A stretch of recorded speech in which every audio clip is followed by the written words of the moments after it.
What's up, everybody? Welcome to the first ever Hey, I Tried. This is a series dedicated to the games that I couldn't quite get through. I gave them a shot, and for whatever reason, maybe they just didn't mesh with me. But I want to give them their due diligence. I want to talk to you guys about them, let you know kind of why they were a turnoff for me, why it didn't work out. But maybe it's something that triggers an interest for you. We got games coming out all of the time. I'm always keeping an eye out for new games that are coming. Most of those games I try to, not most of those, but some of those games I try to play on the channel. And if I do play them on the channel, my goal is to see them through to completion. It just doesn't always work out that way. If you'd be so kind to hit the subscribe button, to hit the little bell icon so you know when I post these videos. I've got 3 main series that I'm working on right now. This one right here, Hey, I Tried. We've also got our future dubs, which are videos that come out once a month showcasing upcoming games for the following month. So I'm working on the February release, the February future dub as we speak. And then I've got my video reviews for the games that I do finish on stream, kind of sharing how I viewed the game and stuff like that. So you can also see me live at Twitch, www.twitch.tv/CW719. And you can also check out our podcast, Procedurally Generated. So with all that out of the way, hey, I tried RPG Golf Legends. A little about me. I love golf. I also love RPGs. RPGs I can enjoy whenever. Golf I cannot. As I'm putting this video together, it's the middle of January in Minnesota. The temperature this morning when I woke up read an impressive 15 degrees below zero. That's in Fahrenheit. Needless to say, I'm not playing golf currently. I've not played golf in months, and I won't be playing golf anytime soon. I need to find a way to get my fix though. Sure, I could fire up some PGA 2K21 or something that really simulates the sport, but the promise of another game coming out that combines golf and a sprawling adventure, I had to learn more.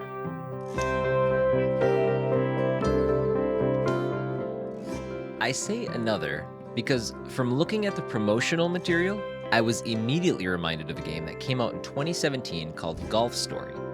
It was a fun, cute, pixel art RPG adventure game that has you playing the role of a golfer taking his last best shot at becoming a legend. I enjoyed it a lot, so when I came across RPG Golf Legends, those parallels were fairly obvious and enticing. My excitement was a bit tempered though once I saw that it was a game being published by Kemco.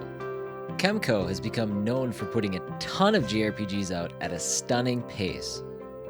I see them everywhere, but I haven't taken the time to play any because at first glance, they feel a bit soulless. They all seem to utilize the same art style, the same game direction, and the characters seem very similar from game to game. The idea of playing a low-budget, barely iterative JRPG isn't a choice I've committed to as of yet. Admittedly, I might be being totally unfair as I haven't played them. But, first impressions and all that. To be honest, as I was actually putting this video together, I thought to myself at least a half a dozen times, I should probably just try these games. But we're not there yet. RPG Golf Legends sets itself apart visually from those other Kemco games. That makes sense as the developer isn't Kemco, but instead the game is developed by ArcticNet out of Osaka. While still retro-inspired and very much still an RPG, it does have a different look than other Kemco games. ArcticNet created a top-down action RPG splitting golf and adventure 50-50. After spending around 3 hours with it, here are my takeaways.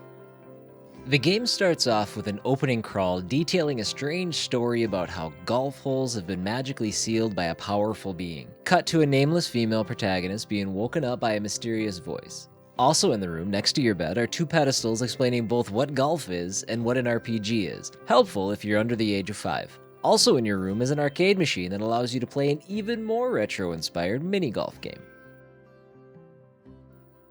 When you leave your house, you're presented with a town, Mulligandale, which is situated on the southernmost island of the world. Your first task is to go get some fishing in. So yes, there is a fishing minigame.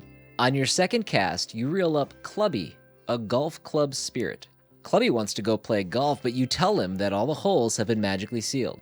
Thankfully, Clubby has the ability to eliminate the magic barriers on the holes, and just like that, you're playing your first hole of golf. Takes a very simplistic approach using a power and accuracy meter. There's a wind effect, which is covered up on the screen by my facecam / RPG Golf Legends logo, so you can't see it, but trust me, it's there.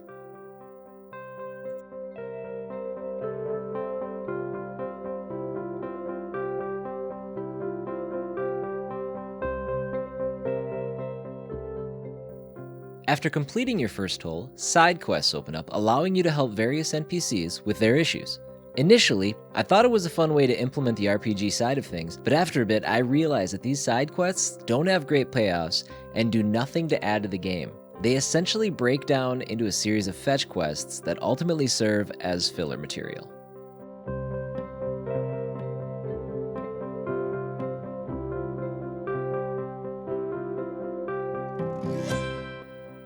While those side quests do exist, your main path is laid out in front of you almost immediately. Your goal is to play all 54 golf holes spanning the world. While that doesn't sound like a colossal task, the method of unlocking these holes I found to be rather tedious almost immediately. As this game is an RPG, there's a big focus on battling monsters that wander the world. These monsters drop items and gold, but more importantly, every monster drops a blue aura that Clubby uses to fill a meter. Once his meter's filled, he can unlock another hole for you to play. The more holes you unlock, though, the slower the meter fills based on the enemies you fight. You can circumvent this by playing golf holes over and over and getting good scores. At the end of each hole, you can actually get X number of spins from Clubby based on your score. Those spins will fill your health, they'll fill your mana, or they'll fill a portion of Clubby's meter. I found this to be the best way to fill the meter because the combat is incredibly simple and wasn't satisfying in the least. On my playthrough, I made it to the point where I had completed the first 9 holes, which was the doorstep of unlocking the next island.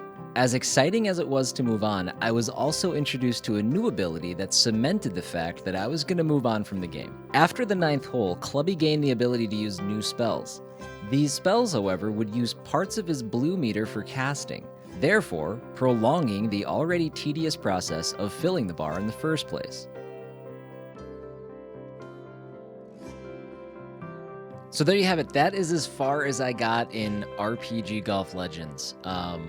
Like I said, I didn't not like my experience. I could tell the direction that it was going, though, and the progression and things like that. It was going to be something that I wasn't going to have a good time with going forward. So let's wrap up. I'm going to give you guys my positives, and I'm going to give you guys my negatives. Kind of the same thing I do for my reviews.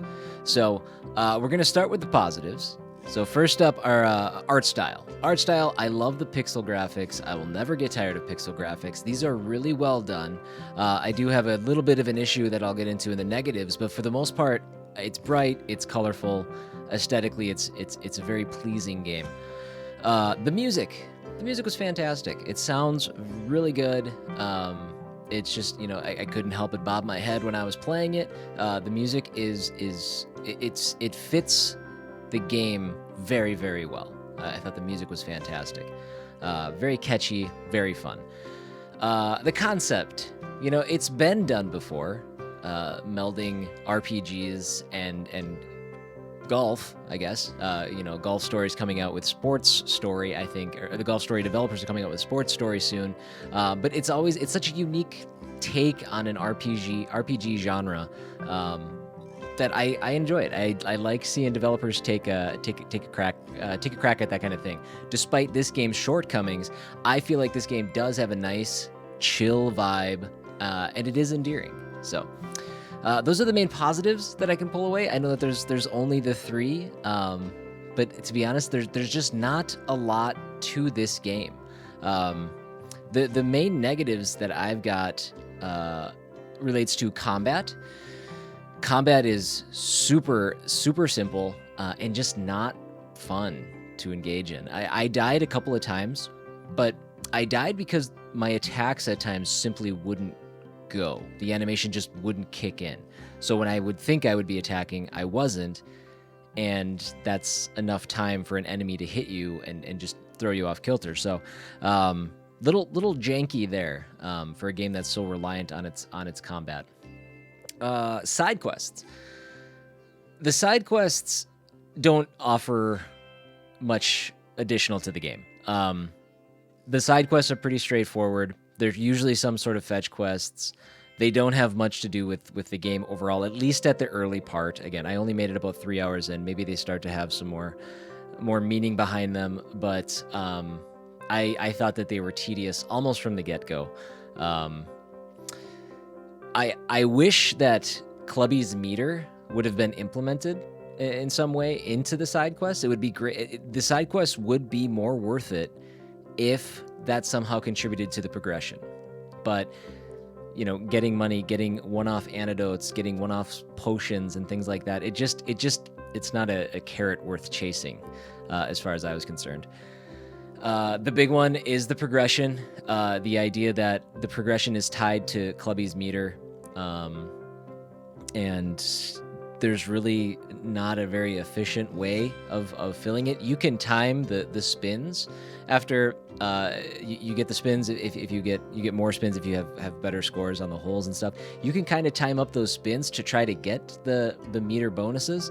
But all in all, it's not worth the effort, and the combat is not nearly fun enough to grind out those the meter upgrades. Again, if the side quests contributed to the meter moving up, I actually would probably have a very different stance. But the progression just felt like such a chore, given as those were the only two ways to move that meter, and then to have the additional spells take Clubby's meter to use, like actually taking that meter and subtracting it to use these spells. That it took an already tedious process and made it more tedious, and as I thought, pretty annoying. Here's my point back to the pixels, or the pixel art, the art style. My only problem with it is that I thought that it was a little too close.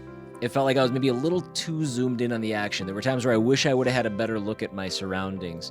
And I don't know why, if maybe they were worried about the size of the world or something like that. I'm speculating. It could just be a design choice.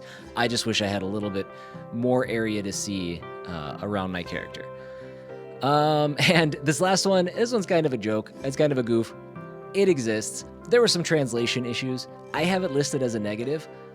It could have been a positive, honestly. It having to read it out loud, it led to some kind of hilarious situations with how some of the dialogue was presented. But it is an issue that the dialogue is sometimes a little clunky, and not the best, just not the easiest thing to read. So there it is. I played RPG Golf Legends. I played it for about 3 hours. I'm not going to say that I didn't like my time with it. I know, though, that I don't want to pursue it any further. I don't want to spend any more time with the game. If you guys have any questions, you want to fire off, questions that maybe I overlooked or things like that, I'd be happy to answer those. But yeah, if you guys enjoyed this video, you guys want to see more of these videos, go ahead and like, comment, subscribe, do all that good stuff. Turn the bell on. I'm going to be... I'm having a lot of fun doing these, and I want to keep getting better at it. So if you have ideas for the content and stuff like that, I'd love to hear it. So it's Sunday here. You're probably not watching this on a Sunday, but wherever you are, enjoy the rest of your weekend, your day, your month, whatever. We'll hopefully talk to you soon.